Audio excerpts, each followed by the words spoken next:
Hi everybody, this is Lewis, and this is the first flight of my home amateur built airplane, an RV14A, and this is at David Wayne Hooks. And I've just finished the run-up, and I've been given permission to taxi to the runway and hold. Unfortunately, there isn't any audio because my audio panel, I'm still learning how to use it, and it seems to have paired with either my iPad or my iPhone instead of to the camera. So unfortunately, you have me and the music in the background instead of an actual, ATC.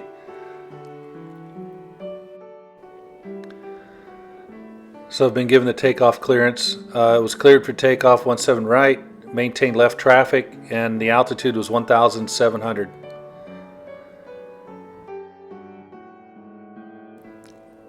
Basically what that means is just I'm flying a rectangle on the east side of the airport at 1,700 feet. So here's the first time, here's full power. I applied the throttle very slowly since it's the first flight, and I'm still not at full throttle yet. Probably about right there I'm at full throttle, and it accelerates very fast. And my plan was to stay around VY-ish kind of speed for the climb out, build up speed pretty quick in case there's an emergency, because there aren't a whole lot of options at this airfield, as you can see. So 400 feet, hang a left, and then just orbit. So that's what I did for about maybe less than 15 minutes. I went through the inspection for the airworthiness certificate a few days before this. That was on a Friday. This was filmed on Super Bowl Sunday, February 7th.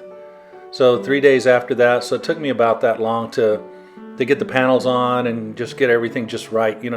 Check it. Going through everything one more time. And what was nice about this was it was near, not terribly close to sunset, but Super Bowl Sunday kept a lot of the traffic away. There were not very many students in the pattern. There was actually somebody else had the same idea, so it was a first solo for a student who was below in the pattern. You can see here I'm showing them at it shows 1,580 feet or so. I don't know why this isn't very accurate. I'm at 1,700, and I'm certainly not doing 156 knots. The most I did on the whole flight was about 115 knots. So I think that's ground. That doesn't even make sense for ground speed. So I'm not sure what's wrong with that. What was nice is I could download the telemetry out of the G3 Touch that you see there, and confirm. What is the airspeed? What was the ground speed? True airspeed. All those parameters are in there. So I could sort of have more confidence that the airspeed indicator is pretty close, if not on the money. But at this point in the flight, I didn't know that, so all my, airspeeds were a little bit conservative, a little bit higher than I normally would be. But here, just orbiting 100, like I said, 110, 150 knots, and then coming up, you'll see I slowed it down to what I was going to use for a landing speed. So I slowed it all the way down to 75 knots with 2 notches of flaps. For me, 2 notches is 20 degrees of flaps. You can see the runway sort of there ahead. They wanted me to stay. Hooks is kind of weird. Hooks Airport. They have a very long runway, roughly north to south, and then a really small one parallel to it, and then right next to that a sea lane. So it's like 3 runways right next to each other. And obviously a sea lane is not used that much, but for this they told me stay to the east side of the sea lane and orbit that way, and obviously remain within the Class Delta airspace. It's a pretty nice day. So you can see I'm already slowing it down. I was monitoring, obviously going through the engine instruments. Really, I was concerned about oil temperature because I'd heard other folks have high oil temperatures, and I was kind of happy to see that it stabilized at 180 throughout this. Right after the initial climb, it was 180, and then it went down just a little bit after that. So that was kind of nice. Cylinder head temps were all low. But I'm also running at a very low power setting here, so that, you know, at least it's not, you know, it passes the sanity check. More testing obviously is going to be needed to really be happy with that. You can see I never brought up the navigator at all in the center, the 460. The plane didn't notice hardly any yaw. There's nothing noticeable at this airspeed. You know, feet off the pedals and ball centered. Or as far as I could tell, I wasn't paying that much attention to it, but it was nothing egregious. And then roll, it seems to be in trim, and pitch. Obviously, you could trim it however you want. So for roll, you know, stick hands off the stick, and then trim it to where I could fly it hands off the stick, and the indicator showed that it was pretty much centered. So pretty happy with that. I think the only thing that and this is probably operator error, the only thing that I noticed wasn't working was ADS-B-N, and I think it's because I just probably don't have it set up right or something. When I was doing the testing, it said it's getting the signal and all. I mean, not getting the signal. It's getting the communications working between the instruments. So again, this is something else that I'm going to do on a subsequent flight. Certainly not on the first flight. I could care less about ADS-B-N on the first flight. So, but anyway, that was the only thing I noticed that was not good, and the microphone not working, obviously.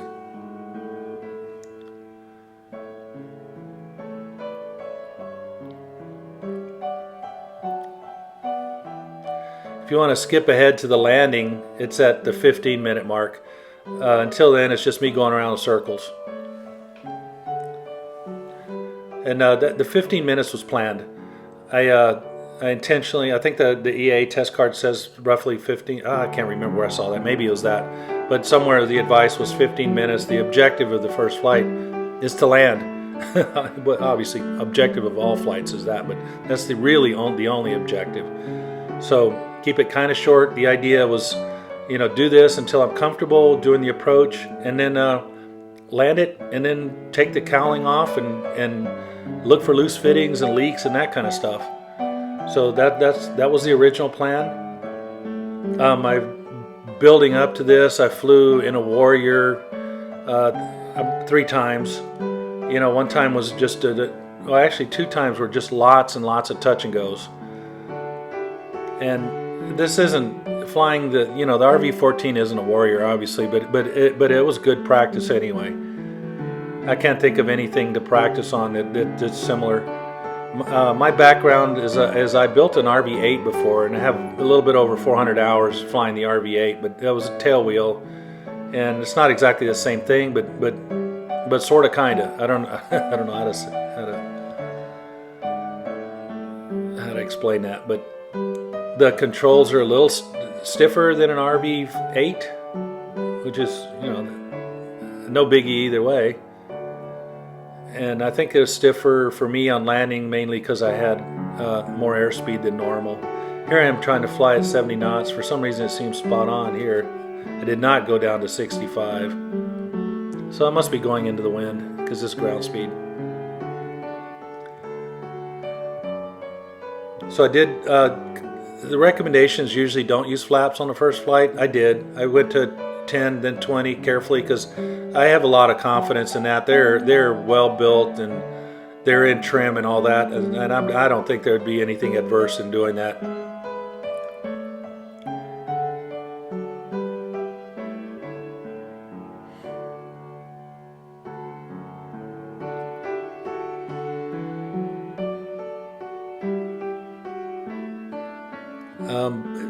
Before the flight, about 45 minutes before the flight, I called the tower and told them what I wanted to do and asked permission to do this. And they're the ones that I was thinking originally that they would want me to just orbit, but they said no, they would rather that I fly the traffic pattern, but at, you know, well above the pattern. So that's what I did. And that makes total sense. Orbiting probably would really mess them up. Hooks is normally a really busy general aviation airport, and it's fully understandable. They don't want somebody flying across the approach and departure ends, you know, too far from the airport. So I kept it in tight, except for obviously on the when I landed the plane. I'm just playing with the ailerons. Felt really good. I started building the plane July 2019, so this is just a little bit over 18 months from the box showing up in the garage to first flight. I also didn't invite anybody, and I probably very rudely uninvited people. The only person that was at the airport was my wife, and she knew fully well that I would cancel the flight in a heartbeat if I noticed anything that I didn't like. So that I did that mainly because that's the advice, and I truly believe it. If there's something you don't like during run up or something, just turn around, figure it out, instead of playing for an audience.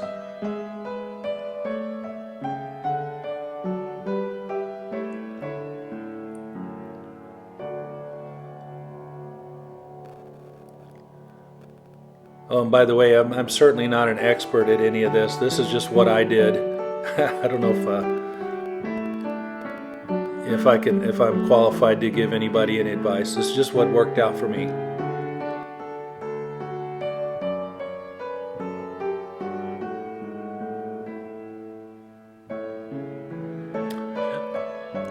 And the helmet, I've had the helmet for about, I don't know,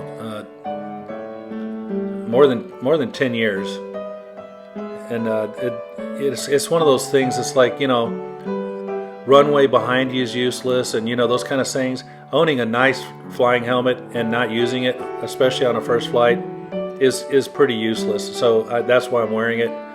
I'm probably going to wear it for the first few flights, and then as I gain more confidence in the plane, then just a headset.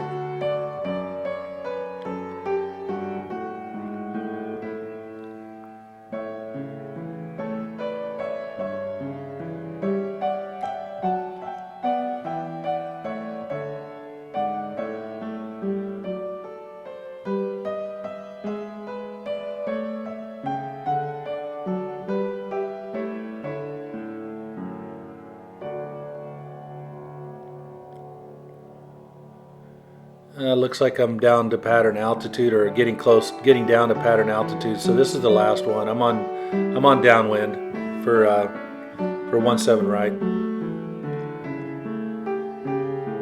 I just called them up, told them I'm ready to come down, enter the pattern. They just said, just join the pattern on downwind at altitude, pattern altitude. So that's what I did.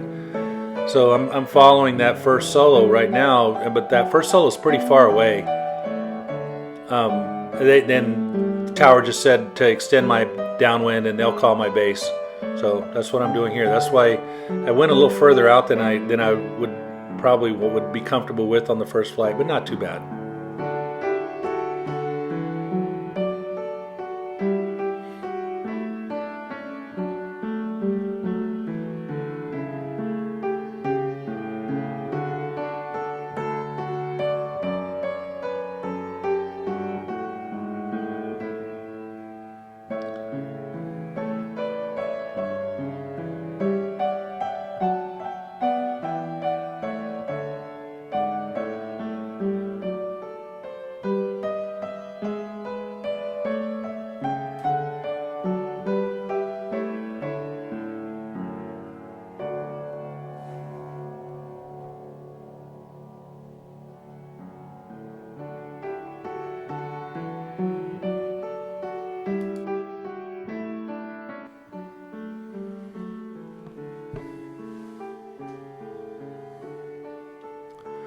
So for this first flight, the plan was 90 knots on downwind, 80, 85 on base, and then down to 75 as I got close to the end of the runway.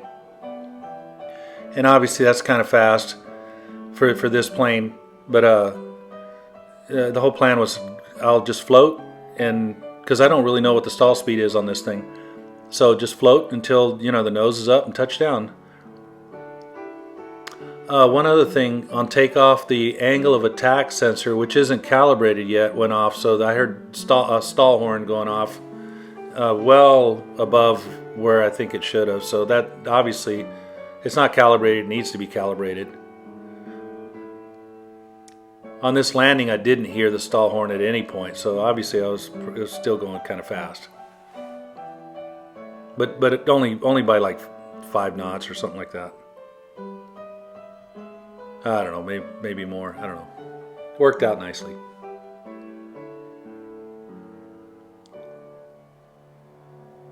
So I'm aiming from a little beyond the touchdown zone, just in case I had an engine problem where I could make it. And as I got closer and obviously made the runway, then I started sort of pointing a little nose down a little bit more, touchdown zone markers.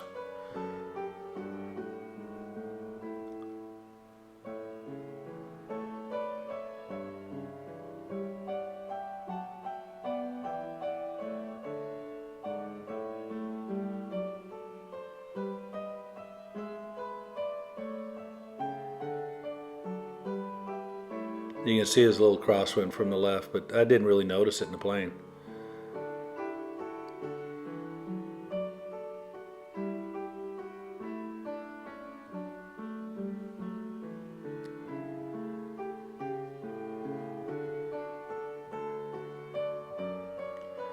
So I just about made the exit at taxiway Echo, and the controller called me up and said, hey, I could do a 180 on the runway, or I can go down to the taxiway hotel. I accepted the 180, and that's what I'm doing here.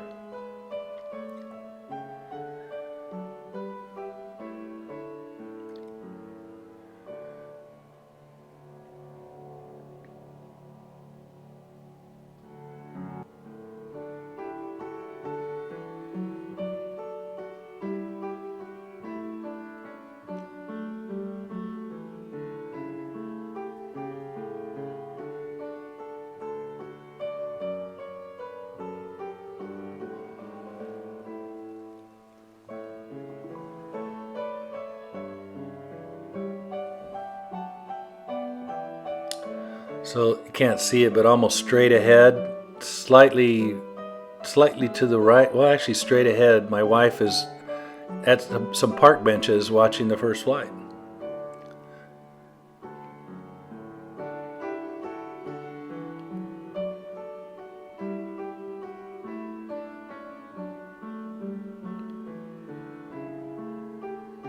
So where that open hangar is, slightly to the left. That's a Texas flight, and that's where I rented planes to get current and practice.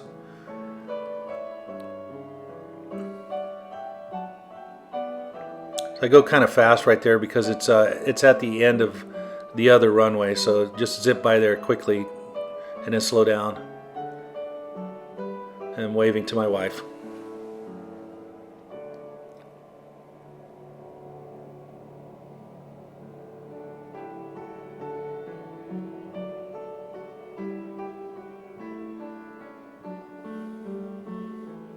Anyway, that's pretty much it. Thanks for watching.